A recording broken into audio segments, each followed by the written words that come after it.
and their families in the work that they do. The other issue I'd like to raise to the House tonight on behalf of my community is to do with home care.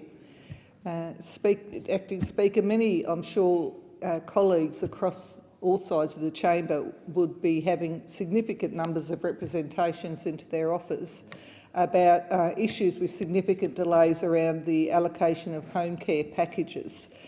Last November, figures in the Home Care Packages Program data report revealed approximately 950 older Australians in the Illawarra were waiting for home care.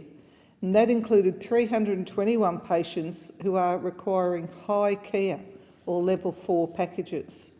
And across the country, of course, there's more than 100,000 people waiting for this care. They have, particularly those with high needs, and including many with dementia, the need for those packages to be delivered as quickly as can be the case, obviously. In December last year, I visited Prab Mukherjee. He'd been approved for a high level, that is a level 4 package, but could not get anyone to tell him how long he would have to wait for this additional assistance, which is significantly critical to enabling him to remain in his home.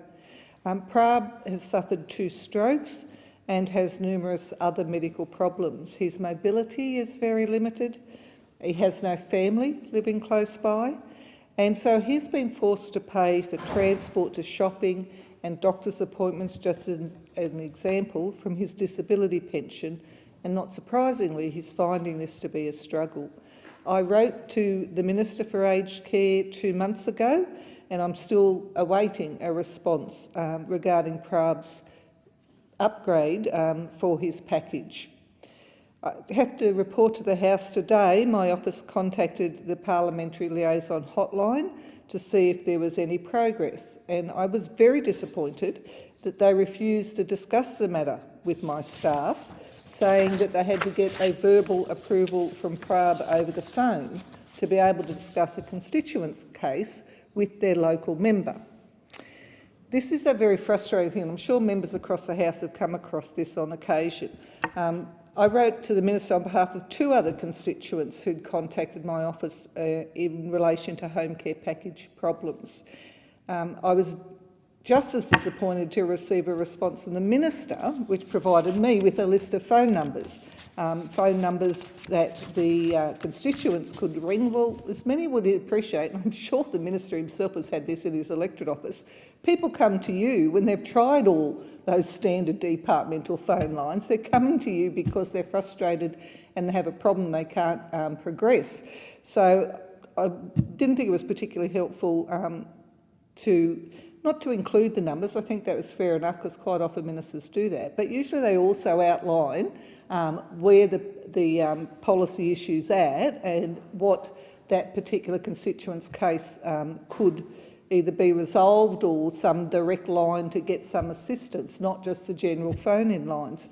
And also to then give me the MP liaison line and suggest that my office ring that line. I mean, you know, we've been doing this. This is why we wrote to the Minister, and I can only assume that colleagues across the chamber are all having the same problem, because this extensive delay in these home care packages being allocated, I know, is a problem in other electorates, and I'd be surprised if it wasn't right across the nation. So I understand that the Minister may be under some pressure on this matter, but I would suggest that when MPs from whatever part of the Parliament they come are writing to the Minister, it's an indication that we're looking for a higher level of responsiveness than just to tell us what the phone numbers are.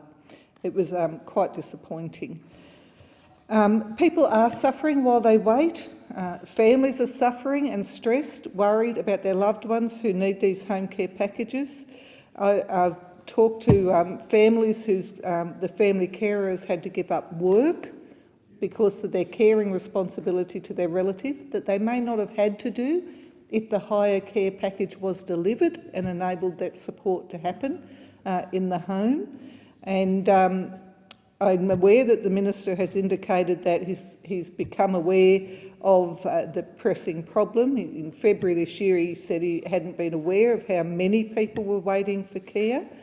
Well, we've had 12 months now for the government to respond effectively to this crisis, and I would suggest that it needs to really give its full attention to this matter, because there are people across all our communities who deserve to know when they will get access to these services, and there are service providers who quite often are carrying the additional cost, which they cannot afford to do forever and a day, because people have been allocated a lower care package, the service providers delivering that, but they really need and have been assessed for a higher care one, and service providers don't want to leave them out on a limb with providing those higher services. So often they're carrying the cost of that themselves to keep it up.